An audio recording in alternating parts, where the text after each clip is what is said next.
Good evening, everyone, here from Launchy. What an eventful day we had today. We started at 10 a.m. with a very insightful and inspiring keynote from Emily from EXO Works, and then we continued with sessions from our partners. I wish I could have watched all of them because from what I've seen so far, the content was really great. And I guess that some of you were working today and they couldn't join the sessions as well, but don't worry. We will make sure that we have recordings from all the sessions and we're going to put them online and spread them in the community. Um, Today was the track for business innovation, which means that in comparison to yesterday, we will focus a bit more on how to do innovation in businesses, regardless if it's a startup, a scale up, or a corporate company, an enterprise. Um, as we learned today, disruptive innovation starts at the lower end of the market, which means that challenging economic times like the current corona crisis are actually great for starting a new game-changing projects. And why is that? Because businesses and consumers are exploring options to satisfy their needs in new, more cost-efficient manner. It's an opportunity for companies to embrace new technology and business models and quickly gain an otherwise unattainable competitive advantage. Here with me today, we have invited five really bright minds when it comes to doing innovation in companies, and they're going to share not just their experience, but also very practical tips and tricks on how they do that in different sizes of companies. Um, would like to introduce each of them to you. I will start with Eric Dumas, who is the CTO worldwide of SMUL and also a general manager of the SMUL office in Bulgaria. He brings 20 years of multicultural experience during which he led several companies to successful exits, both in the B2B and the B2C domain. From airline distribution, data storage, security, corporate communication, to online gaming, music, social networking, which is SMUL. Eric has held various leadership positions in France, in the US, Japan, Bulgaria, as a CEO, COO, CTO, general manager, VP engineering, and so on and so forth. He was most his position right now at SMU, or before his position at SMU, he was the CEO of a company called Viant Travel Technologies here in Bulgaria, which was later on acquired by PROS. He has a master's degree in computer science from the University of Bordeaux. Next to him, I would like to introduce Ivailo Ivanov. Ivailo is the product director at Leanplum, a fast-growing multi-channel engagement platform with a total investment of currently $125 million, offices in North America, in Europe, in Asia. As a part of Leanplum, Ivailo is responsible for building the company's long-term product strategy and planning key platforms to develop new activities. He has more than 16 years of experience in tech as a software engineer, as a technical consultant for data integration, software team leader, product manager. Ivailo holds a bachelor's degree in computer science from the New Bulgarian University, a postgraduate diploma in business administration from the University of Sheffield, and a specialization in product portfolio management by the Massachusetts Institute of Technology, or as you know, probably all know it, MIT. Now I'm going to introduce the first Stefan in the group. This is Stefan Atanasov.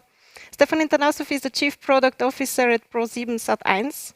He's based in Munich, but also quite often in Sofia. Why? Because this is a German media company that last November announced the opening of an R&D division here in Sofia. And before becoming Chief Product Officer at Pro7 Sat1, Stefan was also a Chief Operating Officer at Pro7 Sat1 streaming services, Maxdome, where he headed all product management, experience, design, and also technology teams, and played a key role in preparing the transition of the Maxdome to its successor business join. Prior to his role at Maxdome, he served as Vice President Strategy and Operations for digital entertainment and e-commerce business. Stefan has a master's degree in business from the University in St. Gallen in Switzerland, where he received, amongst others, a scholarship from the German Academic Foundation.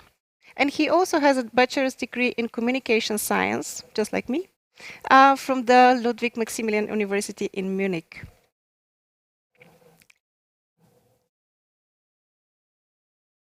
Now I'm going to introduce the second Stefan. I hope we will not get confused in the conversation today. This is Stefan Zlatev. Stefan is an investor at Breakthrough Energy Ventures, an engineer by training, specializing in energy technologies, and having worked in the aerospace industries both in Europe and in Japan, his career aspirations led him to pursue an MBA degree in the US. Stefan is currently a member of the founded Bill Gates Breakthrough Energy Ventures, where he's on the lookout for companies and bold entrepreneurs that leverage innovative technologies and to help address climate change. Last but not least, I would like to introduce Miroslav Gechev. Miroslav is the CEO and the co-founder of a company called Develiat. Develiat's purpose is to improve the quality of life on Earth by harnessing IoT technology to advance access to clean air and water.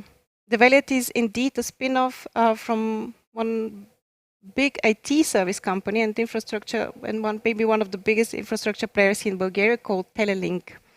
Miroslav's interests lie in the development of successful teams, great individual contributors, and enduring companies. He has a master's degree from the Technical University here in Sofia, but also a master's degree from Aalborg University and the Kotrugli Business School, backed by publications in prestigious international scientific conferences, as well as in Springer's engineering journals in the US. And before I continue to the discussion, there was an interesting fact that I learned today. When it comes to innovation, it doesn't really come down to having the right answers, but more to having the right questions. This is why my first question would actually go to all of you. And I would like to make a connection from what we have discussed yesterday evening. Maybe you have watched the discussion to what we're going to discuss today. Yesterday, we discussed the transition of the local tech ecosystem from an outsourcing destination to an internationally relevant hub for innovation and product development. You're both acquainted with the environment here in Bulgaria. So I'm going to ask you, how optimistic are you about such an outlook? And if you're optimistic, how do you see your role in this transition? Maybe I would like to start with Eric.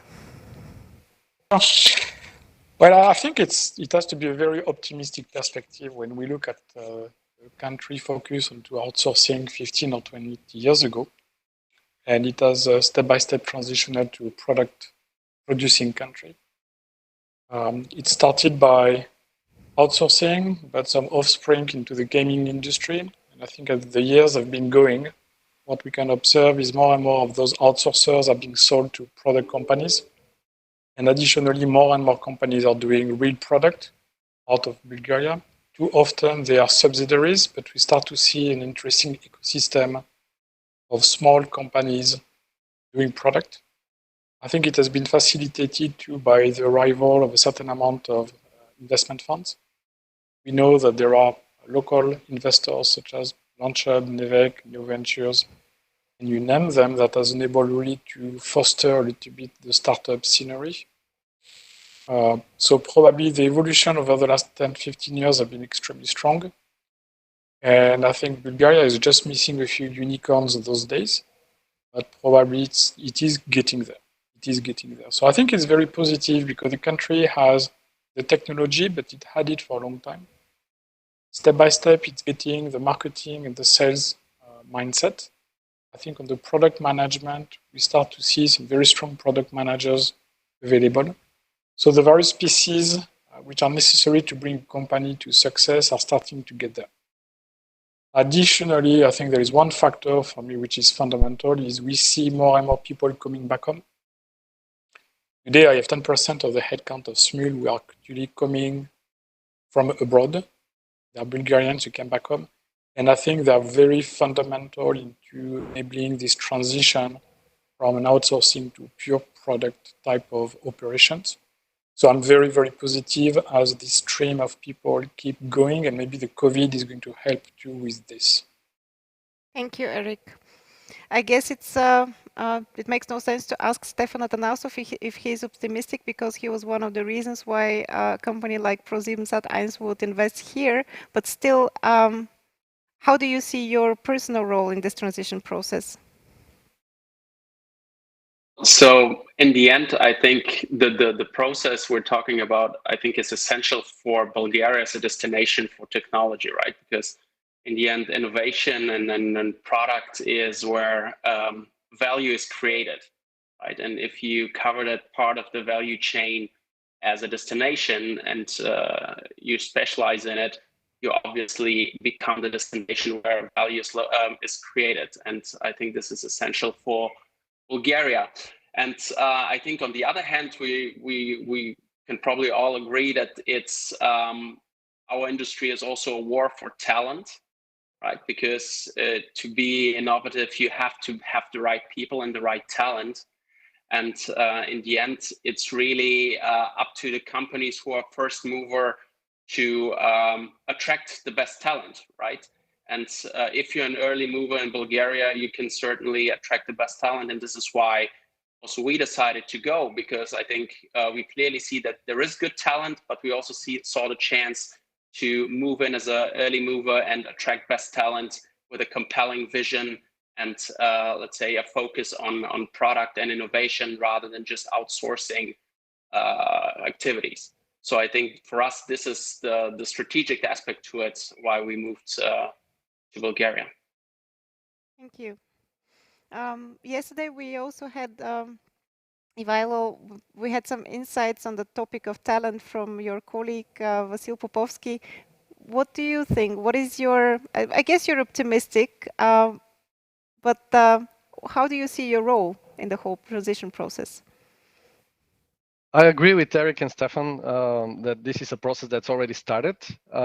Is it going as fast as I would like it to see going? No, I would like to see Bulgaria transition as faster. And maybe it's my biased position as a product manager, but I see that in strong connection to actually the creation of a strong product management community in Bulgaria, the transition from project thinking to product thinking, from delivering projects to actually delivering customer value. And actually, that's how I see my role in all that. I believe in changing the mindset in companies from project thinking to product thinking, and that's what needs to happen in most companies in order to really take advantage of this transition. Thank you.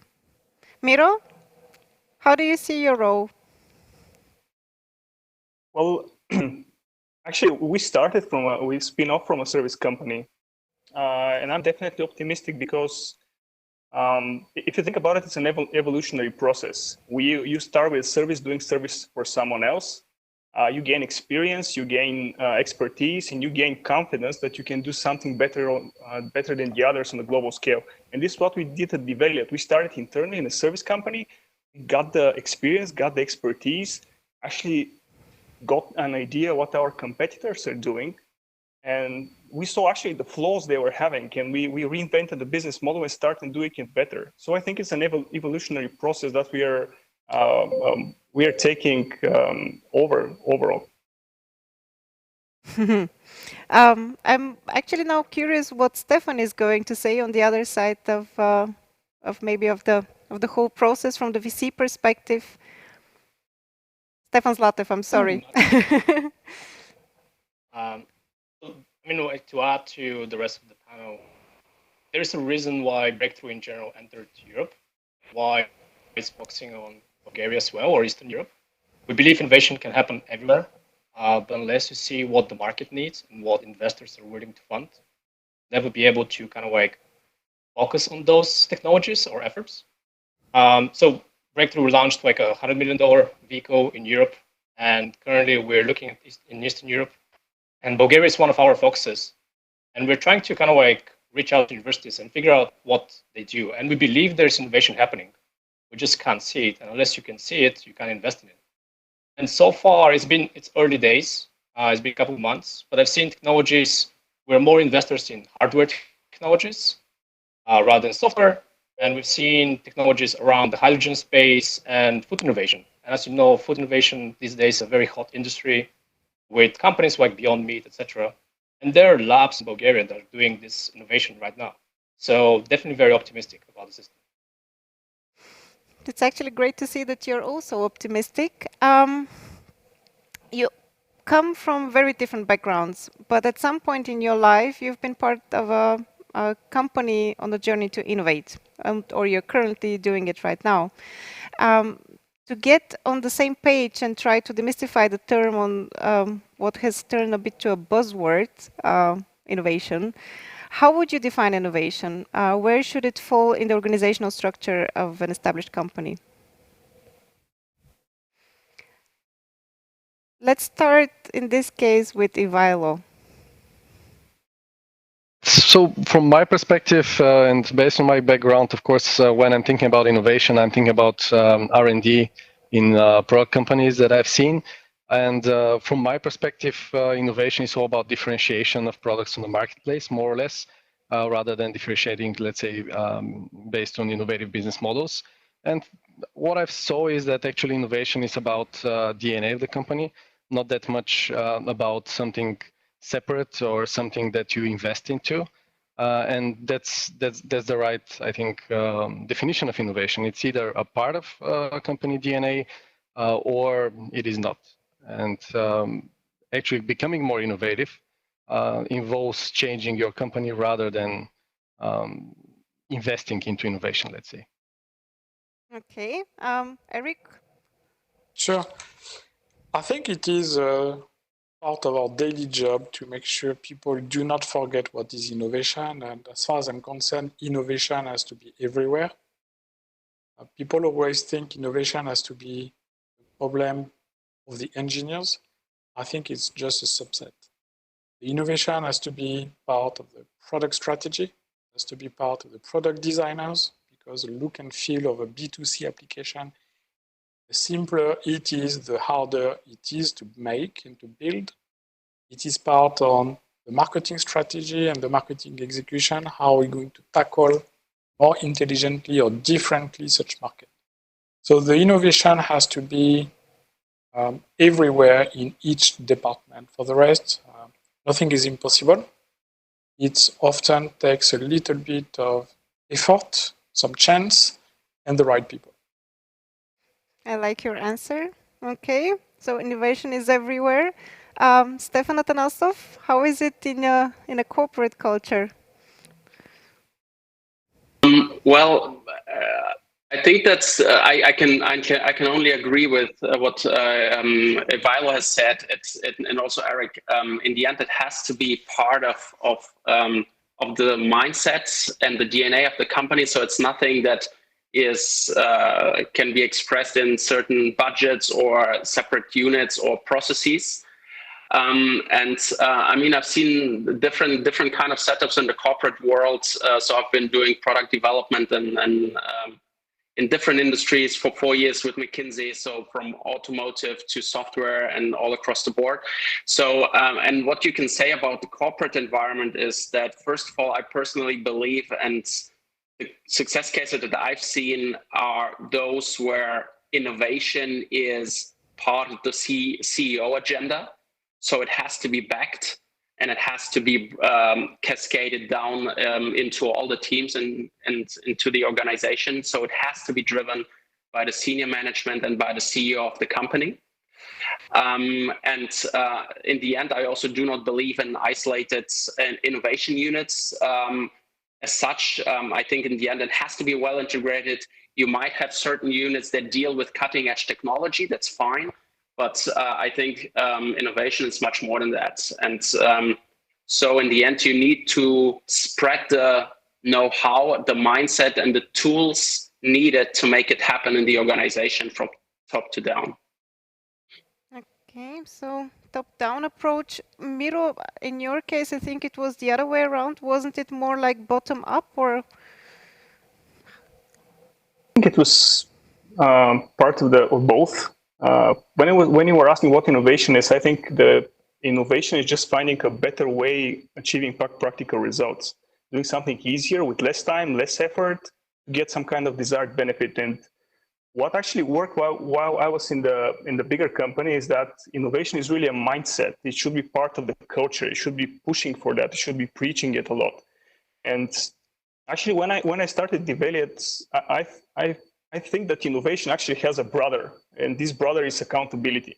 In order to have innovation, you have to empower people and keep them accountable for what they accomplish.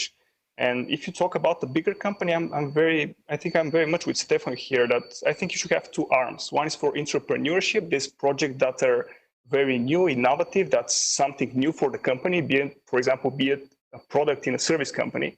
But on the other side, you should be pushing at all levels to innovate your business as usual, because this is what is putting money on the table, and you want to make it better and better and to keep it better.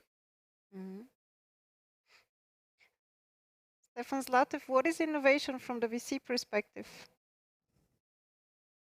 As we heard, innovation can come in different forms, and it can be a top-down and bottom-up. I do agree with all the speakers that it's a top-down in terms of like freedom to innovate, come from the top, but then you don't know where innovation is going to come from, so you have to allow every single member of an organization to innovate.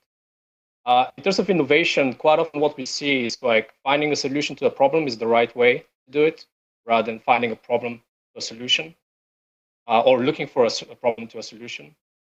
In general, most of the innovation I've seen in my domain, at least, is more on system integration. It's very rare somebody to reinvent the wheel. It's more often to combine all the established innovations in a different package, with different value proposition, with different marketing, and different access to the customer. What is going to be from the top of the funnel, like for example Tesla being quite expensive, and that's how they reach the bottom, or from the bottom up. And we can talk about disruptive innovation, etc. But in general, it has to happen across the whole organization. Of course, whether innovation happens and whether it materializes are two different things. Because quite often in a big corporate, if innovation happens, has to fight against other market externalities, or even actually internal challenges, like the short-termism of the public market and other organizational challenges. Thank you. Before we dive deep into the future, we should probably take a look a bit more on the current position, or at the current situation. In very short words, how did the ongoing pandemic affect your businesses, apart from working remotely? Was it good? Was it bad? Were you from the winners? Were you from the losers? Did you manage to pivot a business model, find different solutions? Ivailo, maybe we can start with you at Limplum. How did it affect your business? So I guess we were lucky at Limplum because first of all, we have extended our Series D round right before the crisis with coronavirus hit. We serve industries some industries that were actually hit by the coronavirus, but others that even benefited from it, such as, for example, gaming or e-learning or health and fitness. And those industries are currently in rapid growth because everybody's at home and they're using their services more and more. So in other words, our business plan for 2020 did not change a lot once the crisis hit. I guess some tweaks here and there, but nothing major changed. We are accustomed to changes in general, and we are agile, and we can react. Like you, so you're well prepared for a black swan situation. What about you, Eric, at Smil? How did it affect your business? Well, music is probably the most personal thing that people have. So we went through a complicated period due to the reshuffling. We saw a lot of stress on the infrastructure, which is probably the way to translate what has happened. And indeed, I think everybody knows that all streaming services, all music services, as well as some others, have been growing during this period. So we are part to the category of the businesses that actually saw their activity positively evolving during this period. It does not mean it has not been challenging, because when you provide an internet service to enable people to sing together, and you enable people from Europe and Asia to sing together, there is a lot of complexity around the internet. And the internet lines have been under a lot of stress for the last 2 months. So this has brought us some different type of complexity to enable us to provide a good quality of service. And I think we went through pretty positively. So it seems to that entertainment business has been one of the winners in the crisis. Can you confirm that, Stefan Atanasov, did you needed to change your product strategy due to the corona pandemic at ProSieben? So first of all, yes, I can agree that definitely on the consumption side, there was a huge increase in consumption in our streaming services, our video content. So people obviously had a huge need for information on the one hand, and had a need for entertainment on the other hand. So that clearly drove up consumption, in some cases up to 2, 3, up to 5 times what we had before for certain services. I mean, on the monetization side, the picture is a bit different. Obviously, the ad market worldwide was hit quite heavily, right? So not only in Germany but worldwide as a reaction to the crisis. On the other hand, what we see flourishing is our subscription models that we have in the market. So the D2C offerings work quite well, and just by people spending more time on it. And I think what's also interesting with regards to what's the learning and during the pandemic is really that usage patterns change, obviously, right? No surprise. And I think the exciting thing is, so how do you deal with it? So, for example, in our case, people consumed much more media throughout the day, which was similar to the behavior that you would see on the weekends, for example. So how do you react to it? How do you adjust your offerings, your schedules, your products accordingly so that it's matching the new patterns? And I think this is valid for many industries. I think this is really the key to come out as a let's say winner out of the crisis. If you realize these pattern changes early and react to them, I think this is the key, and this also links back to innovation and product strategy in the end. That's actually very interesting. Miro, your business is quite different. How was it for you? Did you pivot? How did it affect your business? I mean, IoT is like I can't even predict how is it affecting the IoT sector. Well, at the beginning, we couldn't as well. I mean, we do our own hardware. So the big thing that happens is that the supply chain was delayed. Good thing is that most of the hardware in the world and the components are made in China. So the guys really caught up. So everything is going good now. But actually, with this coronavirus, the big thing that hit us was probably delays. We did not lose any deals, but they just got delayed in time. But actually, it was good for us because we used this time to rearrange our roadmap and invest more into R&D and have faster development, basically gain the competitive advantage when the things get back to normal. And you know what? Something that hit me today is that these times right now are a great time to unite your team. I mean, what I saw is our team got closer. I mean, the accountability increased even more, and actually, all people were on deck to come together from this to redo our strategy, to upgrade our internal processes, to prepare basically our company for the life after all of this is over. So I think what we can get from this crisis is to use it to unite the team additionally and work with that and increase the accountability. Stefan Zlatev, how did it affected your business, the VC business? I mean, I can imagine that the changes weren't that much. In a way, you're prepared for unforeseen, and investing venture capital, you're prepared for unforeseen circumstances, right? I mean, well, you're always optimist, right? And then when when it comes to times like this, you kind of you focus internally first. You look at how to keep the team together, and then you look how to save the current portfolio companies.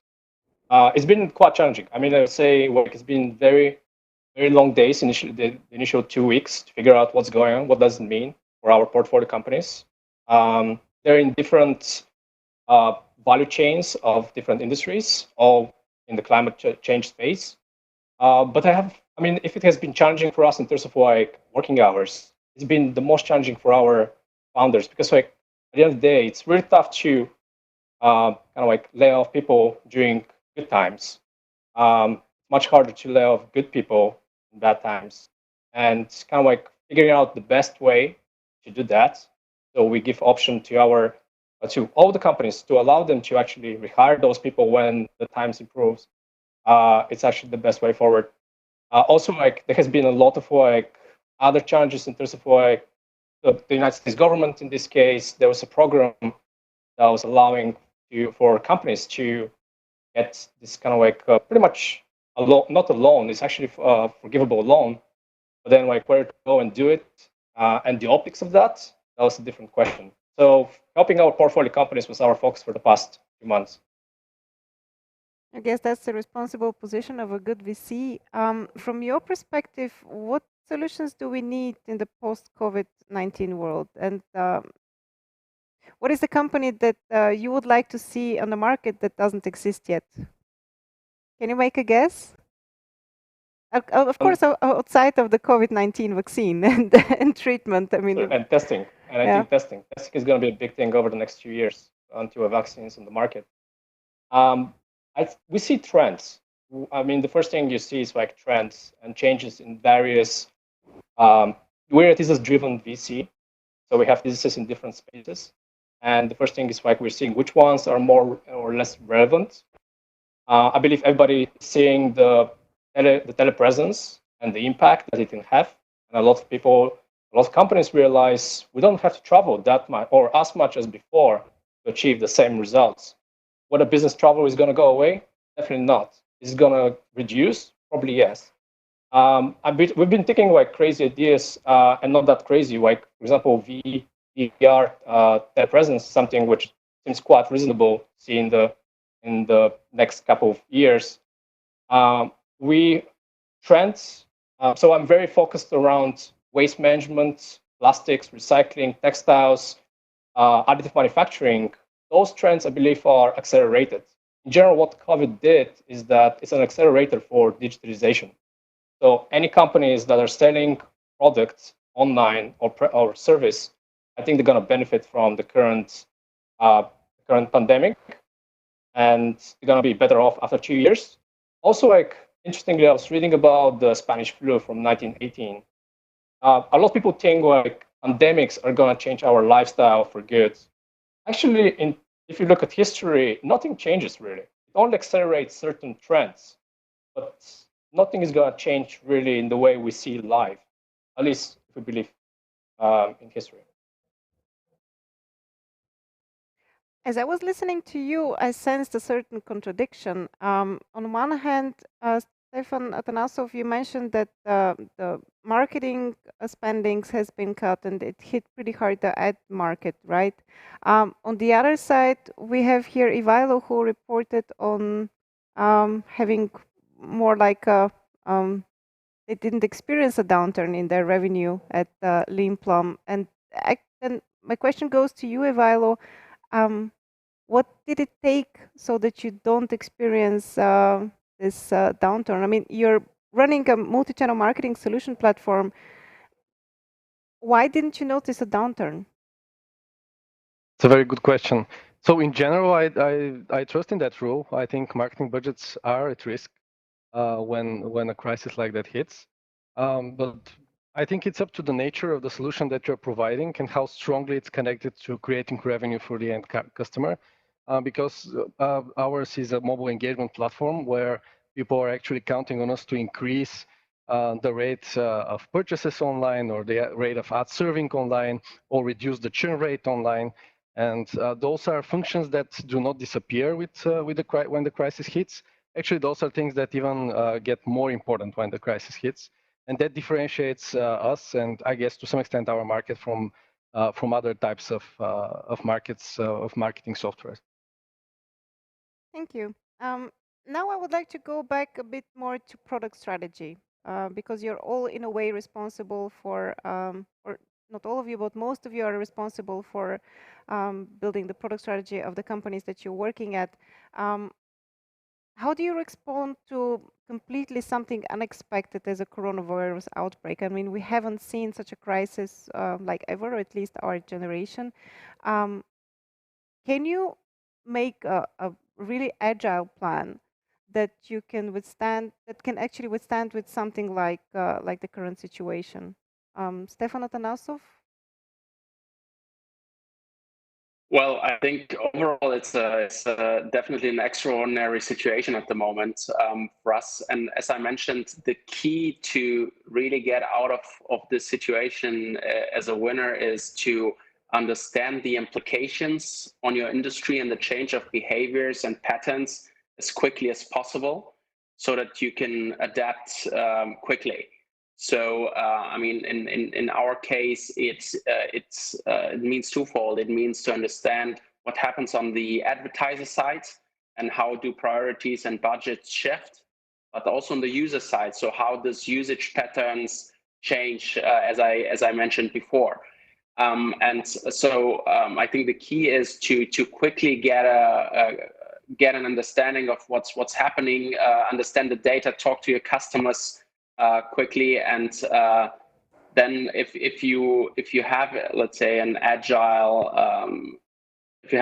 company, you can also adjust to it, right? So I think that these are two separate points. So the one is, are you ready to tackle this kind of change, right? And is your company agile enough to respond quickly, right? So this is the prerequisite. And if this is in place, then I think the key success factor is to look at data, talk to customers quickly, and understand what's happening and how patterns change, and then react to it. Right? I think this is what we've been doing, and this is what's in the end leads to some tactics in the short term. But then again, I think on the longer term, when we really talk about a long-term strategy, I'm actually also on basically on the same position that in the long term, I do not see life to change radically from what it was before.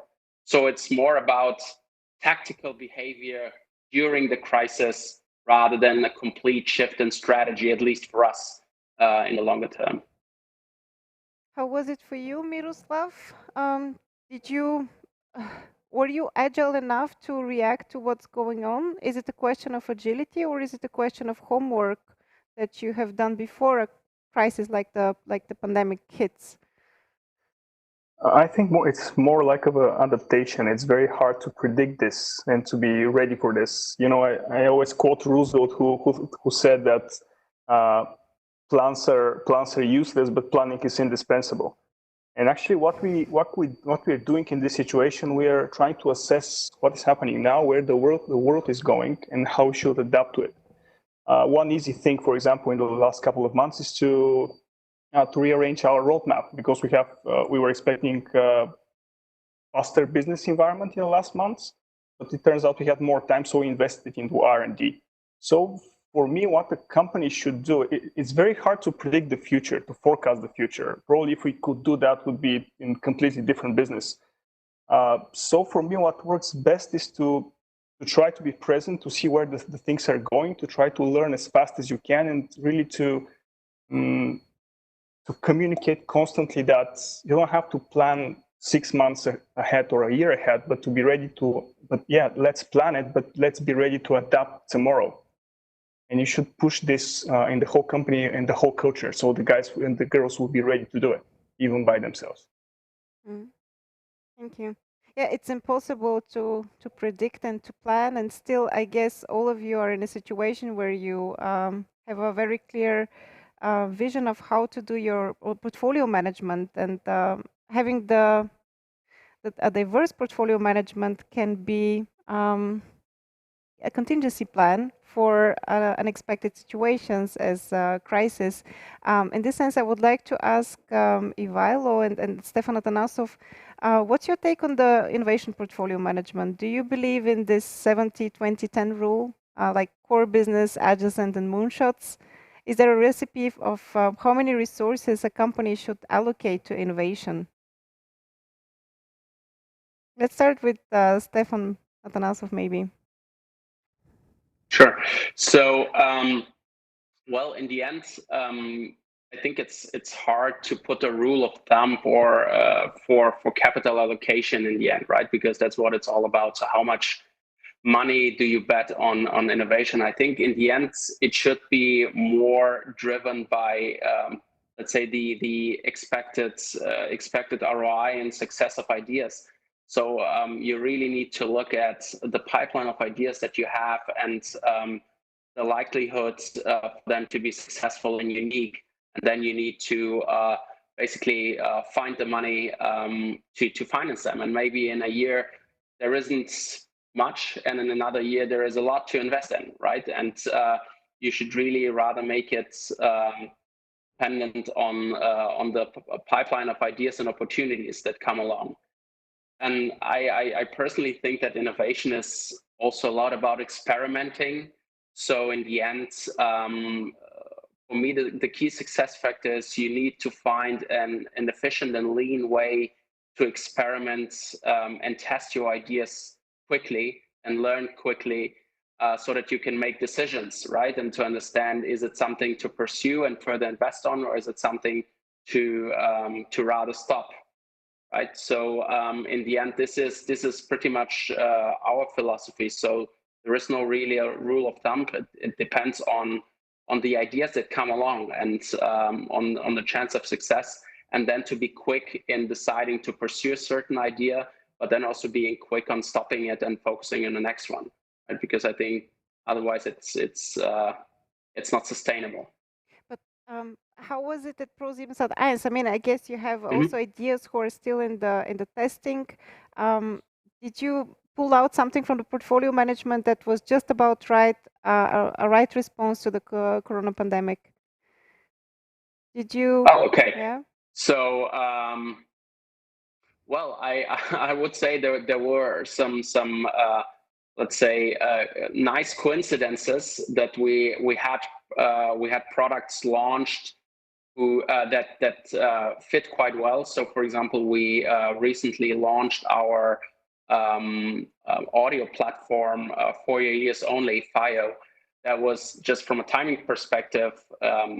I think a good move because the consumption of audio and audio blockbusters that we have on the platform are increasing during these times, but it wasn't planned that way, right? So I think in the end, we didn't really pull any significant moves as a response. It was rather some tactical adjustments across the products to benefit, right? But we didn't really make any dramatic change to our strategy just for during the crisis. It was more tactics. Ivailo, how was it on your end? Did you pull out some new products, new features that you had already in the portfolio just because right now the situation totally has changed and also the behavior of the customers and the users has changed? Very similar to Stefan's situation. We already kind of had a strategy that's aligned with what we needed in this new situation. And what happened is that we are speeding it up rather than changing it and making small adjustments along the way. So no great changes on our side. And in general, I also agree with him. I don't believe in huge like innovation initiatives or innovation departments like 70-20-10 rule, because in the business history there are plenty of companies that have invested like tens of billions in innovation and then ended up failing because somebody disrupted their market. And on the other side, like the last time I checked, I think the average age of Forbes 500 company was 18 years. So things are moving fast, and it's all about the company being innovative itself, as we started this conversation, rather than creating an innovation department and investing a certain percentage of revenue in innovation. Mm. Eric, I know that just before the crisis hit, you had actually new products on the market. Was it a good guess? Did you adapt them in some way? We didn't make too much change in the roadmap. Actually, we did none of them. I think we only got persistent to execute what was planned. We have three applications on the market, but we have not made major changes. We just relaunched actually an application. We started to relaunch it before the event started. So that was more of a good luck than anything else.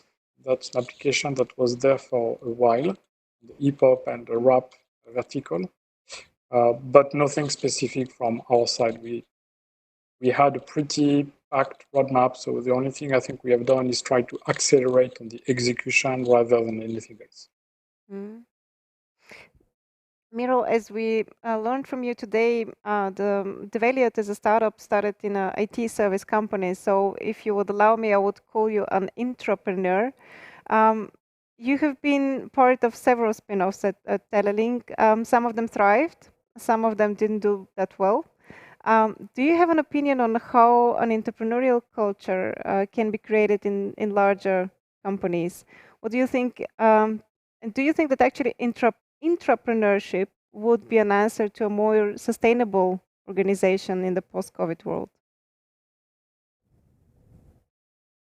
I think you're right that in order to do innovation, you should make it part of a culture, and I think it's something that can be learned. And if you have asked me 3 years ago what I think about innovation, I would have said that you should definitely keep it as a side project. Like if you have doing if you're doing entrepreneurship, you should put make an island of freedom where everything is different, when processes are not followed. I mean, the process of the mother company are not followed. So you have you're actually acting as a startup, and your company is acting as the venture capitalist, but with added value that you can use an established brand and do your demos and pilots and stuff, which makes the stuff easier. Now, I still think this is the case, but I think that for companies to be innovative, they should instill this on a company level scale. I mean, they should not let business as usual run all by itself, or doing the same thing again and again and again and again just because it is working. And I think it comes to accountability, and this means pushing a culture of accountability, letting people do small innovations that improve your business. And it sounds super easy, but it's actually super hard. You have to change a mindset, and especially in an organization that have been super successful in 10 years, asking it to change might be a nightmare. It's not mission impossible. It might be very hard. So in a nutshell, for me, it should be new products, new stuff should be separate, like an island of freedom, be it basically as a startup in a company, but the company should also invest into building innovation in their culture. And on the next one, I think innovation should be done nevertheless, not just because of COVID or the recession or anything. It just empowers your company to endure in time. And actually, if you think about it, and when I think about it, it's this crisis will. It's a great time. It's a great time to start your entrepreneurship journey, because it's very hard to change something when times are good and everything is going great. Because you usually get the question, okay, why should I change as everything is going perfect? And now, where the crisis hit, when the board is shuffled, people are more open for change. You can more easily rally them around an idea. For some companies, it might be a life-threatening situation, so it's easy to gather people around a new idea or build your entrepreneurship journey. It's just the opposition is smaller. So yeah, definitely you should do entrepreneurship, you should do innovation. And now might be the great time to do it because the opposition is small.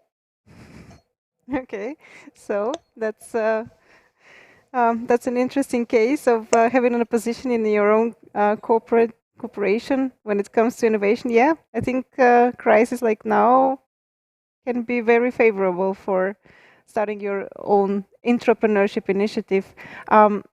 Stefan Zlatev, you were briefly also part of the Volvo's Car Tech Fund. Do you think that corporate venture capital can be an effective tool for fostering innovation, and when? And could you compare it in some way to having your own R&D lab? Very briefly, I was part of the Volvo Tech Fund. So in general, like, corporate VC has evolved over the past 10 years. So 2008, there were a lot of corporate VCs. In general, when times are good, corporate VCs realize they can actually start investing with the cash flow the business is generating, and they get into VC, which is great to some extent. The problem is that they have this constant balance between, are we investing for a return on investment or for strategic alignment? And different corporates have different ways to kind of like find the balance. But quite often, it's the strategic alignment that's prevalent. And quite often, corporates overpay for companies because they believe I use the buzzword synergies, but in general, they believe they can extract more value from the company than actually the company being on the market by itself. So what changed actually since 2008? So 2008, once the crisis hit, a lot of corporate VCs, that's the first thing that they decide to kind of shut down and downsize the corporate VC department or completely eliminate it. Over the past 10 years, one thing that changed significantly is that they realized instead of investing all our money in R&D, which can be penalized by the market in case that R&D doesn't produce any tangible innovation or value, they realize it's much more efficient, capital efficient, to invest in a corporate VC or acquire startups. So as a result, these days, they don't really have the choice. They downsize their R&D department so much, they don't have a choice to find innovative companies without having the corporate VC arm. At the same time, we all realize, like, innovation can happen anywhere. And it's a very competitive process to get the brightest minds. And more often than not, the brightest minds want to do something their own. Hence, like, having this ability to acquire innovation, it's quite a significant advantage for the future, for the benefit of the company in the long term. What happens once a company acquires another innovative company, or an incumbent, a big corporation, acquires a smaller, innovative, fast-moving company? It's quite different because more often than not, the culture of the incumbent suffers and like kills the fast-paced culture of the innovative company. Not because they want to, it's because the metrics that a fast-moving company is going to be measured against are very different. And there's the market short-termism, where it's more around innovate and produce tangible value right now, not in a year or two time.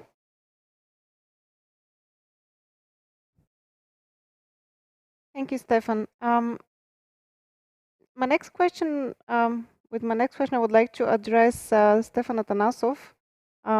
At Pro7 Media Group, it's a company that has a long history in entertainment in Germany. I think we all know it, dating back to, what is it, like 1998, as my research showed. I'm not quite sure. Maybe you can correct me at this one. At the same time, entertainment is also one of the thriving sectors, as we found out tonight.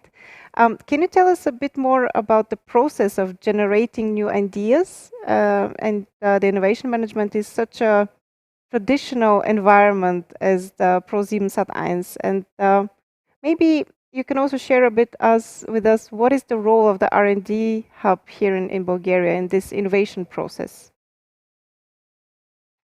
Yes. So, I mean, in general, I think in our industry, there is no single day where you don't get like 10 news that are impacting your business significantly, right? So the media business is very broad, and I think it's more and more becoming a mix of telco, media companies, tech companies, all fishing in the same pond for different reasons. So in the end, there is a lot of dynamics going on in the industry. And I think the challenge or the situation where we're in, so we're an established media company originating from its TV and broadcasting business, right? And I think the particular situation that we're in, that many corporates have to face that are maybe not digital native companies, is to balance innovation and existing business. And I think that there are many examples how this can fail, but also examples how it can work out. And I think the challenge is to find the right balance and to pivot at the right time. And I think it's easier said than done. I think for us, the main challenge is, first of all, I think there are two types of innovation. The one is more radical, and the other one is really more into how do you adapt your current business to the new world, right? And I think in the end, it requires similar skills, but I think the art is to transition the heritage and the DNA that you have to the new realities and the new dynamics. So in our case, to make it specific, is so we're a company that is creating entertainment brands, shows that has a certain proposition for an audience when it comes to content. We are a great content company. We create many shows. So the question is, how do you bring that from the TV world to the digital world, right? And I think one case where it becomes quite obvious is that it's very clear that IP in content will still be essential in the future, right? And so this doesn't change. So what we need to adapt is so how it is consumed. So what are new platforms changing in the way people consume content? It's becoming shorter. It's becoming more interactive. It's not linear, of course. So these are the obvious things. And then you need to ask yourself, so what does it mean for the core of your business? How do you transition it? And in our case, just to pick in a specific example, is so we have to face the reality that people consume our content not only on our platforms, but on all social and video platforms out there. So we need to adapt, and we need to build our system and infrastructure in a way that we quickly can distribute content to many platforms, adjust to the dynamics of the market. That this year Snapchat is the one, the next year TikTok is the one, and the year after it will be a different one. So you need to adapt your core infrastructure to make that happen. On the other hand, and I think we're talking about more radical stuff, and this is where also the team in Sofia comes into place, right? Because we need to experiment with completely new opportunities. So and we need to try those out and be quick, right? To bring things to market. So this is where our team in Sofia comes into play, because it's definitely a product-minded team. So it has a lot of autonomy. So it's not like sending over spec sheets and letting them code, but it's really to build up a autonomous product team in Sofia. And it's an organic extension of what we have in Munich. So we have actually two models. So the model one is that we have completely autonomous teams in Sofia who own a product end to end, right? So, and on the other hand, we have distributed teams. So basically we have a part of a team sitting in Sofia and the other part sitting in Germany. Right, in the end, we expect from those teams the same degree of innovation like from our teams in Munich. So expectations are high. At the same time, we see great talent, and we also see a great ecosystem to tap into. So there are many people who want to engage, and we are very open to it to bring those people on board. So in the end, the team in Sofia for us is really a extension of our teams in Munich. And it has a lot of autonomy and ownership and responsibility to develop new products, right? Eric, you managed to build also quite an autonomous organization here in Sofia for SMIL.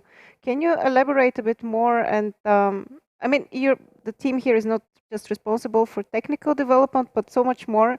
And how does the local organization is being a part of the innovation process at SMIL? So generally speaking, I mean, the Sofia office is larger than the San Francisco one. And the Sofia office has probably 40% of the headcount, which is not engineering. So for example, we have a team of people in the marketing which are driving the partnerships. We have some partnerships with some media companies. So in India, for example, we have a partnership with TimesBridge. Germany, actually, we are a partner of ProSieben, who is an investor of SMIL, which enables us to present, for example, The Voice Germany, it's a cooperation, and we are featured over there. And actually, all those media partnership, which involves a lot of creative, a lot of design, a lot of marketing strategy, are done out of Sofia. So it's not only about engineering. We indeed have a lot of autonomous team, which spread through creative, which means content, video, static, music creation, marketing in terms of partnership. We do have a lot of product marketing, and both on all those functions are able to operate very efficiently. And the strategy we established is each site. We have two sites. We have San Francisco and Sofia. Given the fact they're separated with 10 hours time difference, we enable them to operate based on structure called squads, which enables to bring into the same pot engineering, product marketing, creative, so that they can trace their own road. And that enables fast deployment, fast interaction. Now, to go back to your question, yes, it's fundamental. I don't believe that you can only have an R&D center in a specific location. And I think that's probably the setup we got right with SMIL, which is really to enable this combination from marketing down to the engineering to work together. So today, it's very interesting group of people because they are able to expose themselves to what's happening to the outside world. And there is nothing more exciting to have them to be able to drive creative content creation based on the geography. You don't want to have the same content creation for Indonesia or Malaysia than you have for France or for UK. So we are able to differentiate a bit of content creation based on the geography. Equally, you want to make sure that some of the Halloween, for example, celebrations are targeted to the countries which celebrate Halloween. Not all the countries are doing it. And a lot of this logic, including the creative creation in done out of Sofia. So it's much more, it's part of the evolution of the ecosystem. 10 years ago, you would not have been able to do this. Now, with a little bit of thinking, Bulgaria has developed some type of other industry, whether it is movie. The movie industry, I think, has been very helpful in this to enable a lot of visual creation, plus to develop all those skills. And today we are able to get pretty decent pool of creative talent on the market. We all know that the music scenery is fantastic. So we do have some very strong music engineers working for us. So we've been able to bundle a little bit all those creative talent, not only the engineering, and to bring them together.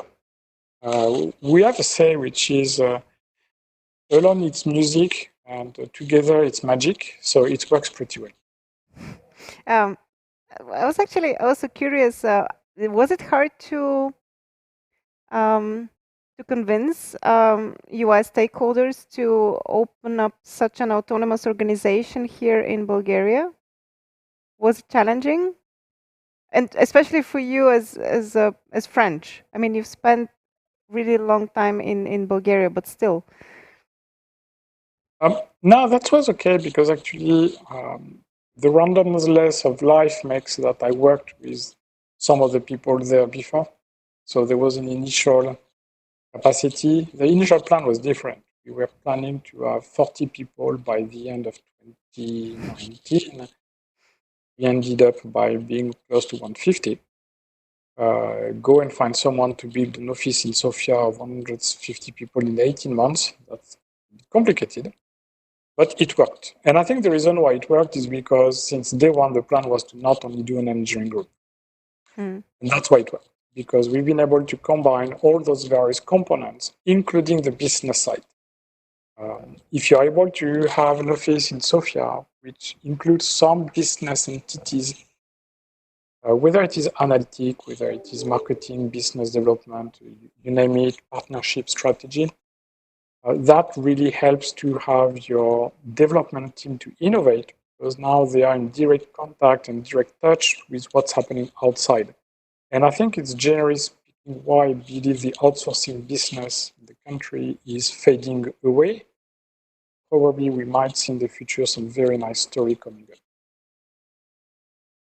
Very well. My next question goes to Stefan Zlatev. I know that you're doing lots of research on the trends and business models. Can you walk us through the process of spotting the opportunities and evaluating whether a given business or technology has a significant potential to achieve a real breakthrough from Breakthrough Energy Ventures perspective? Right. Yes, absolutely. So we're in a way unique fund, because we are a deep tech fund investing in climate mitigating technologies. So when we develop our investment thesis, we're looking from our lenses, clearly, which can be quite different from any other VCs. Different VCs have different investment theses and targets and goals. In general, like reading. So the first question is like, how can you come to a new trend? How can you develop a new trend or figure out there's a new trend in the market? And having a pulse on the market is very important. Very important for a startup. It's very important for investors as well. Figure out where the trends and where are potentially companies that are developing something early stage. So tapping into the academic environment for a deep tech fund is very important. So all the top universities globally are kind of like one way. Using your network of other investors who are sharing deals quite often is also very important, because there's a lot of syndication in the deal space. And then reading, clearly like reading, and there's no shortage of news these days, but focusing on certain mediums is very important to figure out kind of like what's actually the current trend. Once you kind of have a trend, then from our perspective, it's like we invest in climate change technologies. So everything that can mitigate 0.5 gigatons CO2 emissions per year. And that's, to give a kind of a benchmark, that's around 1% of the global emissions. So we're really targeting like big technologies which are hard, which nobody really wants to do, because they just like takes a lot of capital. And we are aware of that. And that's why we're a billion-dollar fund. And that's just a drop in the bucket of what probably any technology that can mitigate or the global, the world is going to require much more than $1 billion. But focusing on those big technologies is our kind of like main focus to start with. So once we figure out that there's space there, we can mitigate 0.5 gigatons, then it's very traditional VC play for us. We're looking at the team. It's kind of like there's the saying, do you bet on the jockey or on the horse?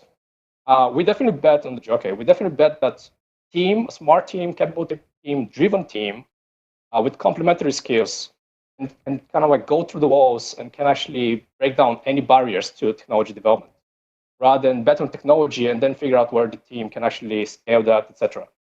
And then definitely technology has to be unique. We have to believe we're a technical team. We have to believe that the technology has the potential to really be 10x better solution to problem we're trying to tackle. And then the market. Unless the technology can actually have a positive unit economics at some point and can actually get market traction, then there's no way this technology is going to scale and is going to mitigate 1% of the global emissions. So all of that has to align for any of our bets to kind of like materialize. And of course, as any single VC, you're aware that 1 out of 10 companies, hopefully more, is only going to make it. Probably a lot of them are going to fail. And that's why it's a big risk play. You mentioned complementary members of members of the team which have complementary skills. Today, I had a very interesting conversation with Ludwig Gatzig where he was explaining a bit more how culture can get in the way of strategy when it comes to innovation and how important actually the culture is. In this sense, I wanted to ask you, when it comes to complementary skills and complementary teams, is diversity in some way something that you're looking at, or if you're looking at the successful teams, is it something which is there? So diversity start with in our fund. I have to say, like, relatively to the industry standard, and it's a low bar, fortunately, we're much more diverse, both across gender, race, people from different nationality. In terms of the companies, diversity also plays a role. Clearly, it's much easier being a founder, being an entrepreneur is a very lonely journey. So definitely have a team. It's very important. Having a co-founder is also, I believe, very important because together you're much stronger as long as you have complementary skills. So one of you can be very technically focused. Another one can be much more market driven, much more like a salesperson. So at the end of the day, it's an entrepreneur. You have to sell your idea. You have to sell your idea to the investors. You have to sell your idea to the customers. You have to sell your idea to your employees. You have to be able to hire a team that's actually going to propel you to $1 billion plus valuation, which is all kind of like what VCs are aiming for. And the diversity plays a role. So, for example, we recently made a bet in the alternative milk space, actually for breastfeeding. And we decided the team has to be all female because they understand the problem the best, right? We don't know much about the space as males. And definitely we realized we want some board member who's going to join that team, won't come from our VC, is going to be independent, and just to align the interest of the customers and to be closer to the customer as well. So diversity definitely plays a role, and definitely we're looking for that. Stefan, Atanasov, you're experiencing diversity in a different way. You have teams which have both probably very German background, and then you have here in Bulgaria people who are with very Bulgarian background. I can imagine that these cultures are very complementary, to put it diplomatic. Are you benefiting from this diversity in the teams in terms of innovation? So I think diversity is an interesting thing because I think diversity is great as long as, let's say, the different perspectives have some sort of common ground and can get along with each other. Because I think the risk is that if you have, let's say, too diverse, let's say, components or team members, also culturally, right? It can become also quite challenging if there is no common grounds and if there is no, let's say, way how this team members can get along. So what we see is, I think in the case of the team in Bulgaria and the team in Germany, it's definitely complementary in a sense that I think culturally there is certainly a difference, but I think culturally the difference between Bulgaria and Germany isn't that significant, right? I think we're all Europeans, and we share certain shared background and values and culture. So this helps. And then I think you have certainly diversity that in that case is helpful, right? Because you might have, let's say, a more strategic and long-term approach that would rather be associated, let's say, with a German mentality, while in Bulgaria you might have a more pragmatic and let's get it done approach in certain things, and this can be very helpful. So I think you need to be conscious about how to deal with diversity, but I think if done right, it's definitely something very positive. And I can only say that in our case, let's say the diversity between Germany and Bulgaria is definitely creating value for us, and is beneficial for the company. Mm.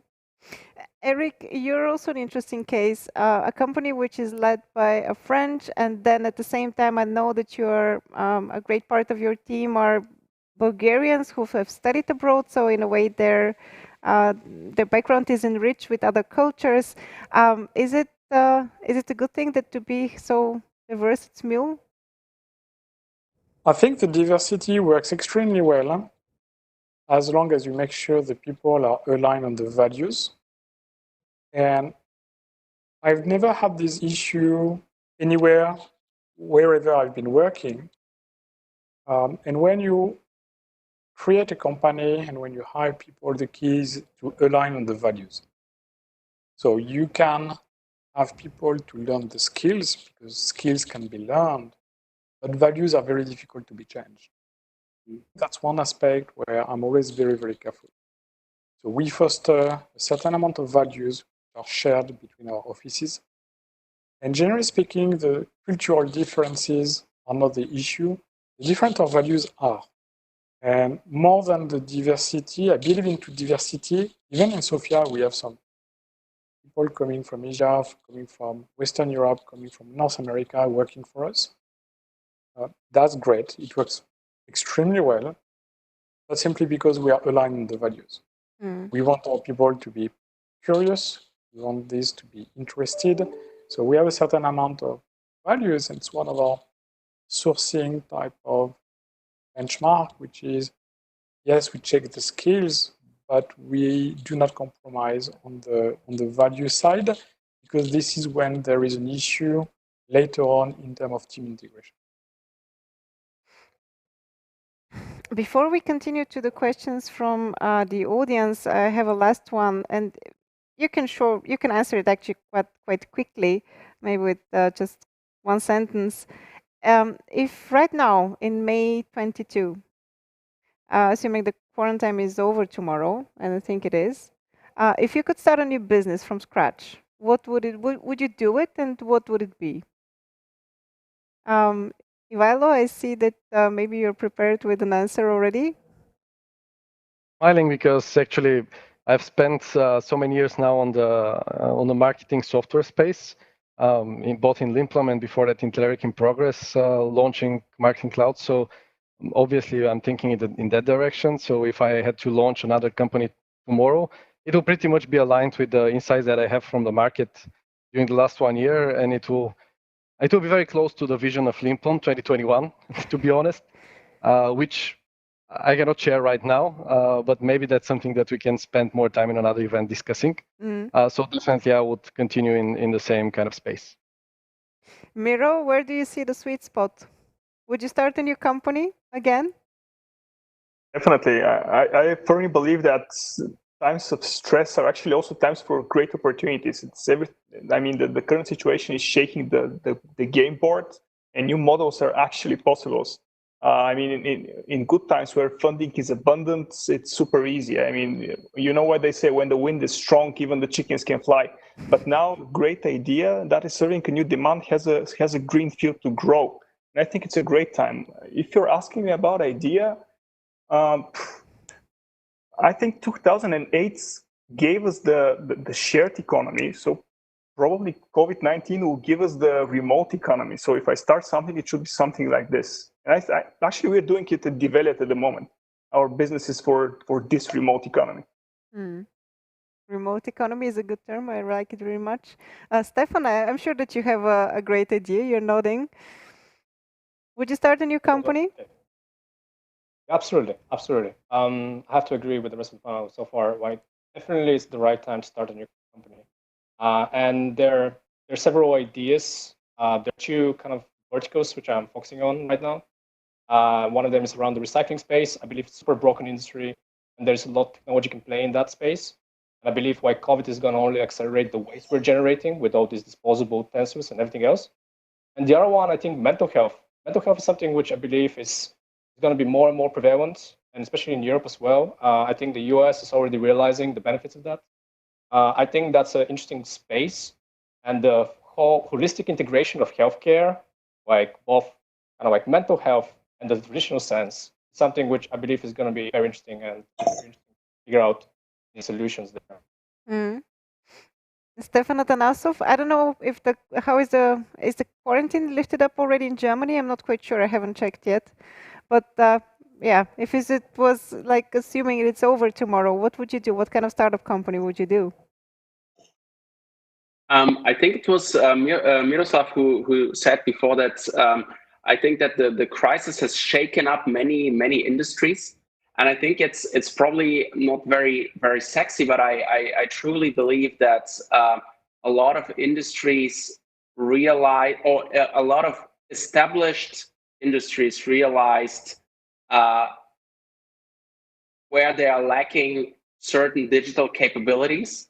So, and I think there are many examples. And I think now that these industries have been shaken up, I think the attention for these kind of let's say, digital transformation of these businesses. And I think especially in Germany, it's quite interesting because you have, I mean, the success of the economy is a lot driven by established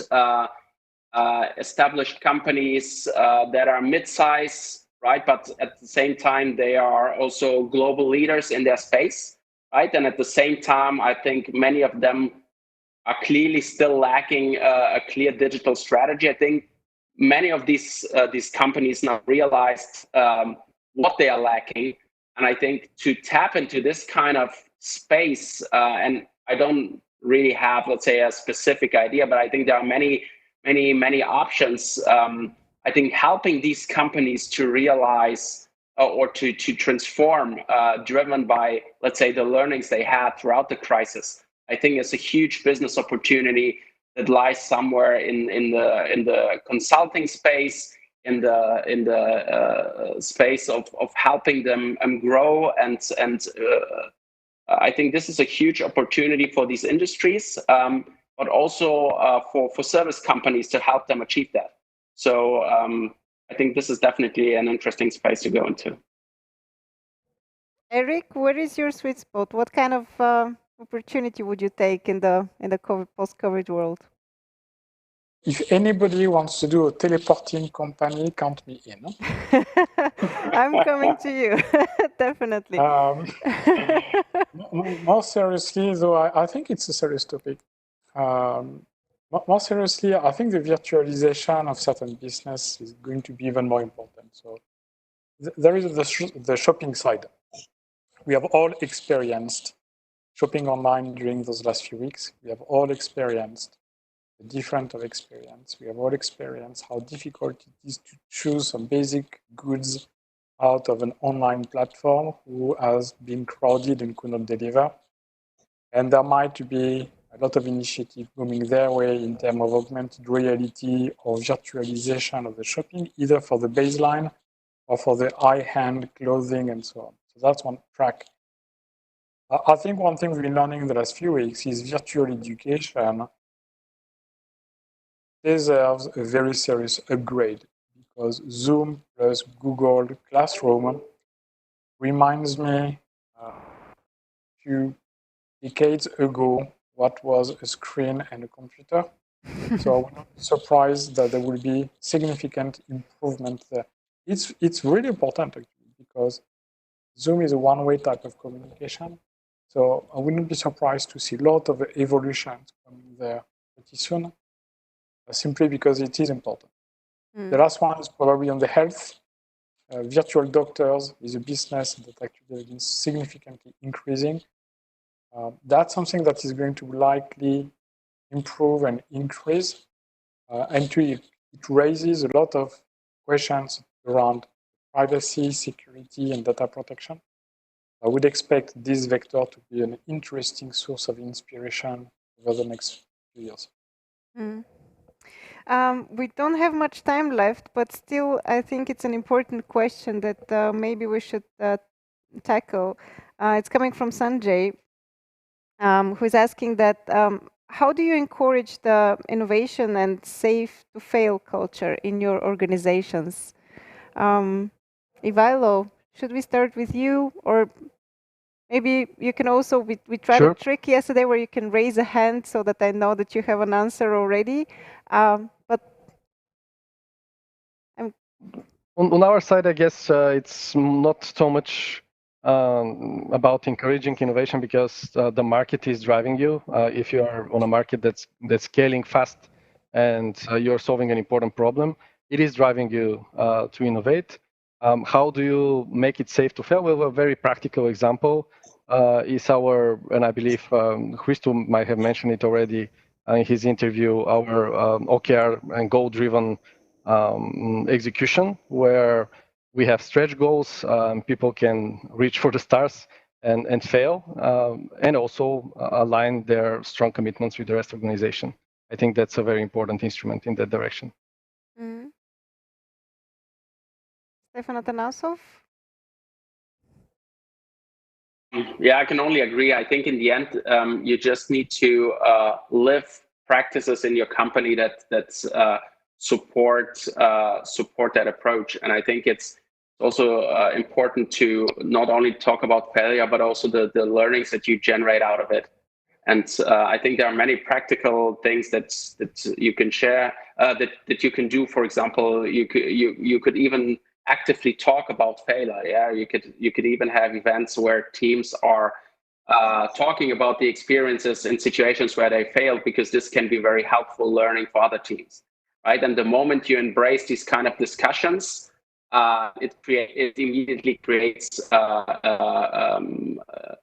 creates this atmosphere. And I think for the leadership team, it's especially important to create that trust in your teams, that even if you fail and you learn out of it and you react adequately, it's okay, right? And I think this is a leadership task then as well, to make that happen and create this culture in the company. Miro, do you have even space to fail at this point in a startup like Develiat? How do you foster such a culture? I think everybody fails daily. I mean, I couldn't agree more with the other guys. I mean, the important thing is the trust and the lessons learned from what you get. I mean, we failed a lot, and this actually helped us to come here. And how to make it safe to fail? Well, I think I'll go with accountability. I mean, if when you're an entrepreneur, you have all the good intentions that you're going to succeed. You have a vision of the world and how stuff should be done. And actually, these failures that you go through, they're the fine tuning of your products and your business. So if you go with this idea, this is actually what creates the safe space. It's the necessary evil in order for you to get better. And if the management and the C-levels of the company understand it, I mean, the safety comes by itself. Thank you so much. At this point, I'm really sad that we have to wrap it up, because I don't want to steal from the showtime of the next session. Thank you for joining us from different parts, actually, of the world. It was quite insightful to hear the different perspectives from such a different organizations. There are some things that you can basically see which are pretty common, and we will probably summarize them in a resume of this discussion after the conference. Please take part also in the other sessions. In the next one, we will be talking even more concretely about pivoting your business model during the crisis, taking example from 3 different startups here from the Bulgarian ecosystem. Might be also interesting for you. Thank you, guys. And for now, I wish you a nice evening. Thank you.